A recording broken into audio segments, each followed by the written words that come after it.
নমস্কার বন্ধুরা, আমার ইউটিউব চ্যানেলে সকলকে। আজ আমি কলমি শাকের রেসিপি নিয়ে চলে এসেছি। দেখো, আগে কলমি শাককে ভালো করে ধুয়ে নিয়েছি। ধুয়ে নেওয়ার পর ভালো করে ধুতে হবে, কেননা বর্ষার দিনে ভালো করে না ধুলে পোকামাকড় একদম থাকবে। ওই জন্য ভালো করে ধুয়ে নিতে হবে।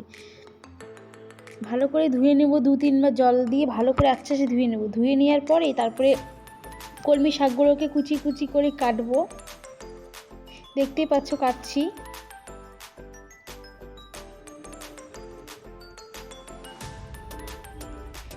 একদম কুচি করে কাটবো, যেন সিদ্ধ হয়, এমনভাবে কাটবো যেন সব কলমি শাকে ডাঁটাটা সিদ্ধ হয়। তারপরে এখন দেখো বেগুনগুলো ধুয়ে নিচ্ছি। বেগুন ধুয়ে নেওয়ার পরে কেটে নিয়েছি। কেটে নেওয়ার পরে এদিকে প্রায় কলমি শাকও কাটা কমপ্লিট হয়ে গেছে।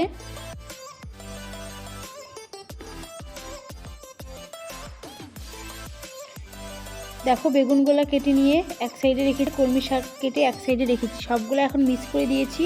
মিক্স করে দেওয়ার পরে কড়াইটা হালকা গরম হয়ে যাওয়ার পরে তেল দিয়ে দিয়েছি। তেল দেওয়ার পরে কালো জিরে দিয়েছি, তারপরে লঙ্কা দিয়ে দিয়েছি। তোমরা কালো জিরে দিতেও পারো, আবার জিরাও দিতে পারো, তোমাদের ইচ্ছা। তারপরে তেল গরম হয়ে যাওয়ার পরে বেগুন আর কলমি শাকটা দিয়ে দিয়েছি। কড়াইয়ের মধ্যে গরম হয়ে গেছে, তারপরে দিয়েছি, নাহলে লেগে যাবে কড়াইয়ের মধ্যে। এখন হলুদ পরিমাণ মতো, লবণ পরিমাণ মতো দিয়ে দিয়েছি। তারপরে এখন নাড়াচাড়া অল্প করে তারপরে হালকা আঁচ কমিয়ে একটা পাত্রের মধ্যে ঢেলে দেব। থালের মধ্যে ঢেলে ঢেকে দেব, যেন ভালো করে সিদ্ধ হয়। সিদ্ধ হওয়ার পরে আবার ঢাকনাটা উঠিয়ে নিয়েছি। দেখো আঁচটা হালকা কমিয়ে দিয়েছি। প্রায় হয়ে গিয়েছে কলমি শাকটা, দেখতেই পাচ্ছ।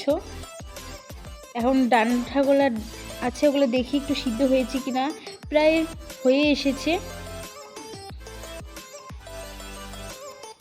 তাও একটু নাড়াচাড়া করে একটু জল দিয়ে দিয়েছি। জল দিয়ে একটু নাড়াচাড়া করা শুরু করেছি, তারপরে হয়ে গেছে। দেখতেই পাচ্ছ, খেতে খুবই টেস্টি হয়েছে।